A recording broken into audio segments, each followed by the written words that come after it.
Uma coisa que passa um pouco desapercebida nesse texto, nessa narrativa, nessa história da ressurreição, Jesus, né?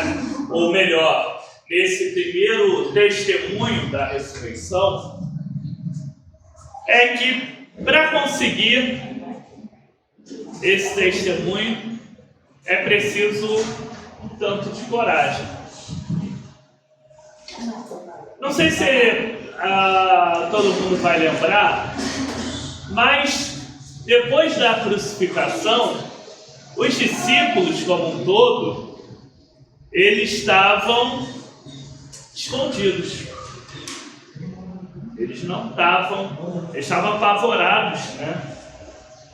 Pedro, mesmo Pedro tão valente, né, que vai enfrentar o soldado quando vai prender Jesus e tal, chega até a negar ali na hora. A situação não estava fácil, não dá nem para julgar eles, porque seria bem comum em Roma, e ali numa área dominada por Roma, que alguém de alguma forma ligado, discípulo, né, de alguém condenado por um crime visto como tão grave, né?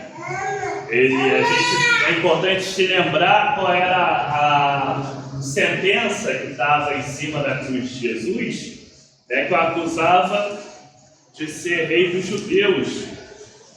E para Roma é bem complicado, né? Afinal, para eles só tinha um rei, o César. Alguém que tentasse desafiar esse poder era alguém que precisava ser eliminado rápido e de forma exemplar. E ter pessoas associadas a essa pessoa, também elas estariam em risco. Então dá para entender um pouco de quando lá naquela passagem da crucificação, alguém chega assim e fala: ei, você não era discípulo dele? Eu não. Peraí, que história é essa? Dá para entender porque que eles estavam amedrontados, escondidos. Mas,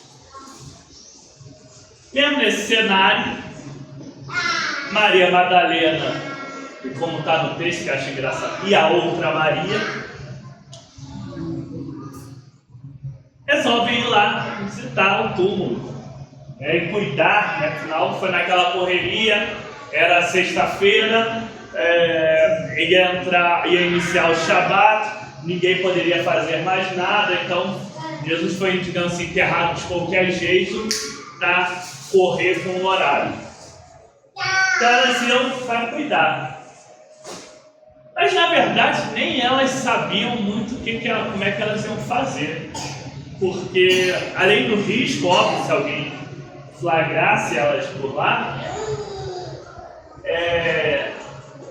esse tipo de túmulo era um túmulo, quase como se fosse uma caverninha, que você colocava uma pedra enorme. Mas gente, tinha que juntar vários homens fortes para tirar e colocar. E as duas mulheres iam lá. E acho que nem elas imaginavam o que elas iam fazer para conseguir entrar. E elas chegam lá no túmulo e apareceu o anjo, né? Os guardas, ainda tinha isso, ainda tinha os guardas também para piorar a situação, não podiam ser vistas, ainda tinha guardas também. Aparece o anjo, os guardas desmaiam, a pedra é removida. Mas que loucura, né, gente?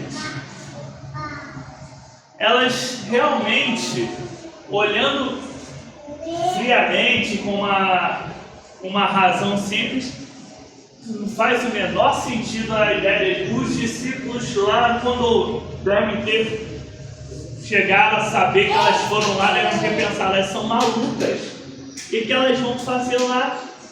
Só deve ter entrado em desespero maior ainda. Mas elas foram. E contra todas as probabilidades chegaram lá, né? Teve toda a situação e Jesus não estava e o anjo avisa, ó, vai para o caminho, vai avisar os discípulos e no meio do caminho vocês vão encontrar ele.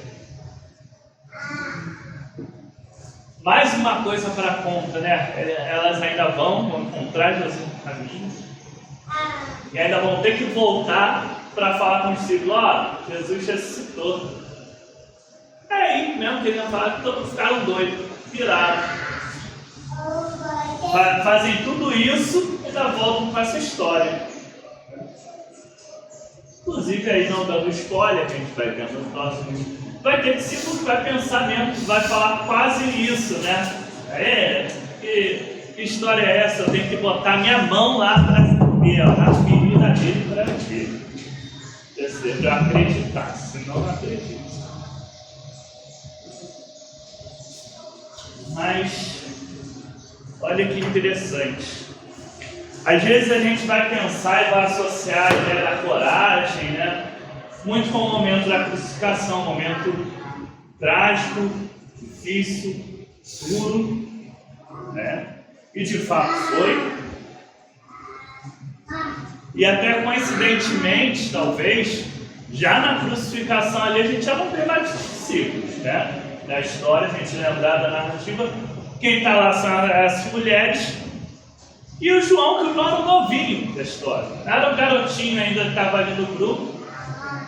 E aí fica em aberto. Talvez porque não tinha muita escolha, era estar junto das mulheres mesmo. Talvez que mais jovem, mais inconsequente, não tivesse muito preocupado, como os outros estavam. Mas não é só um momento difícil. Até para testemunhar a glória da ressurreição também é preciso ter coragem. Porque a gente fala muito sobre aquilo que se faz novo. Nós falamos sobre a nova vida, a ressurreição, que Deus faz novas todas as coisas, viver em novidade de vida, se afastar daquilo que é velho, daquilo que não serve mais. Só que tudo isso, na verdade, também exige um ato de coragem.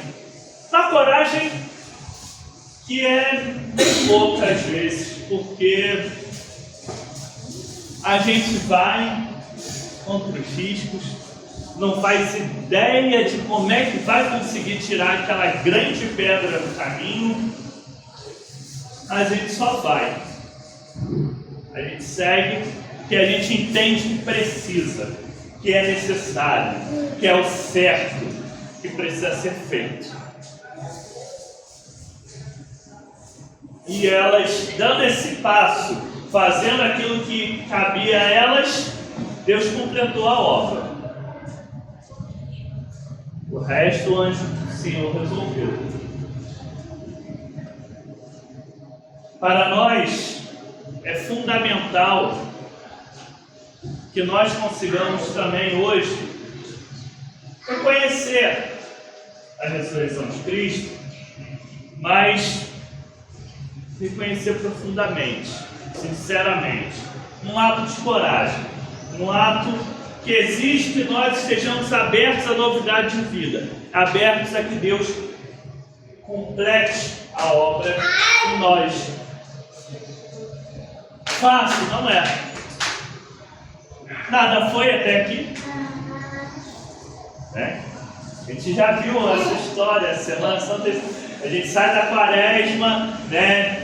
Toda aquela situação do deserto, os altos e baixos, entrada triunfal, daqui a pouco já vem traição, crucificação, etc. Tudo isso. Mas, apesar das dificuldades, apesar de tudo isso, a gente sabe e tem a certeza que Deus completa.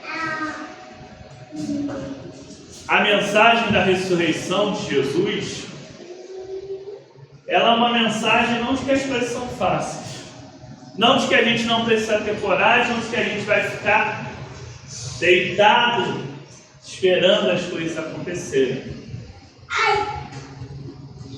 Mas é a mensagem, sim, de que Deus chama para que nós estejamos nos entregando a Ele, para viver realmente em novidade de vida, com coragem, ousadia, buscando renovar cada vez mais a nossa vida. Não por nosso próprio esforço, que a gente não vai conseguir pela nossa própria força. Quem vai completar a obra é Deus, quem vai fazer a obra é Deus. Mas nós precisamos estar nos colocando à disposição. Se nós não nos colocamos, Ele também não nos esforça. E isso, por incrível que pareça, já é muito desafiador. Ter a ideia, ter a certeza de que nada neste mundo pode nos separar do amor de Deus, como diz lá as Escrituras, nem a vida, nem a morte, é a certeza de que nós já devemos viver na antecipação da nossa própria ressurreição. Porque se Cristo está vivo junto com Deus, é a certeza que todos nós também estaremos juntos a Deus, que todas aquelas pessoas que partiram na graça de nosso Senhor Jesus Cristo também estão vivas. É a certeza de que Deus é um Deus de vivos, não um Deus de mortos. Porque a morte, ela na verdade, por incrível que pareça, apesar de ser a coisa mais certa que todos nós tenhamos, até hoje é um grande mistério, uma grande dúvida, uma grande angústia. Toda a humanidade, todos os seres vivos, eles, até por natureza, têm uma repulsa natural à morte. Aqueles animais, né, do instinto da preservação das espécies. E há também os seres humanos, normalmente é o tema mais delicado, que causa mais angústia entre as pessoas, que causa mais preocupação, desespero, dor, aflição. Isso torna muito claro que a morte, ela é meio que podemos dizer assim, quase um erro de percurso. Uma coisa que parece que repele a nossa própria natureza. Parece que nós, no fundo, somos sempre clamando, buscando, sentindo que o nosso natural seria a eternidade. E essa mensagem da ressurreição, ela vai nos lembrar isso. A morte, ela é algo que está na história humana tipo paquera, mas que não é o ponto final, não é a grande verdade do projeto de Deus para a humanidade. Então, nem mesmo a morte é algo que está ou pode interromper os planos de Deus para nós, porque todos nós somos chamados à vida eterna junto com o nosso Senhor Jesus Cristo, e já somos chamados a viver antecipadamente essa vida eterna, ou seja, vivendo como pessoas que são chamadas para viver a eternidade da ressurreição do nosso Senhor Jesus Cristo. Que Deus nos dê coragem, ânimo, força, fé, esperança e amor para seguirmos cada vez mais na caminhada de pessoas que seguem o Cristo ressurreto.